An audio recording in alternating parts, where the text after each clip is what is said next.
ఈ వాక్యాన్ని వీక్షిస్తున్న సహోదరి సహోదరులందరికీ క్రీస్తు పేరట వందనములు. ఈరోజు వాక్యం ద్వారా దేవుడు మనతో చెబుతున్న మాట, నా మూర్ఖత వలన కలిగిన నా గాయములు దుర్వాసన గలవై స్రవించుచున్నవి. కీర్తన గ్రంథము 38వ అధ్యాయము 5వ వచనం.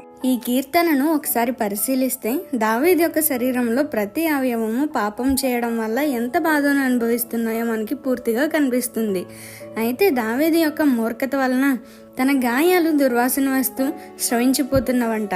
ఆయన మూర్ఖంగా అంటే ఎవరు చెప్పినా వినిపించుకోకుండా, ఎవరిని లెక్క చేయకుండా చేసిన క్రియకు తగిన పర్యవసానం అనుభవించాడు. తర్వాత తప్పు తెలుసుకున్నాడు, కానీ దేవుని యొక్క మందిరాన్ని కట్టే భాగ్యాన్ని కోల్పోయాడు. అయితే మనం కూడా కొన్నిసార్లు చాలా మూర్ఖంగా ప్రవర్తిస్తూ ఉంటాం. ఎవరు ఎన్ని చెప్పినా అది మనకి మంచిది కాదన్నా, మీరు నాకు చెప్పేదేంటి, మీరు చెప్పినట్లు నేనెందుకు చేయాలి అని మూర్ఖంగా ప్రవర్తిస్తూ ఉంటాం. అలా చేసిన పనుల వల్ల చాలా అనర్థాలు చూసే ఉంటాం. అవే కాకుండా మనం పొందుకోవాల్సినవి, మన చేత దేవుడు చేయించాలి అనుకున్నవి కూడా మనం కోల్పోతూ ఉంటాం. కాబట్టి మన మూర్ఖ స్వభావాన్ని విడిచిపెట్టాలి.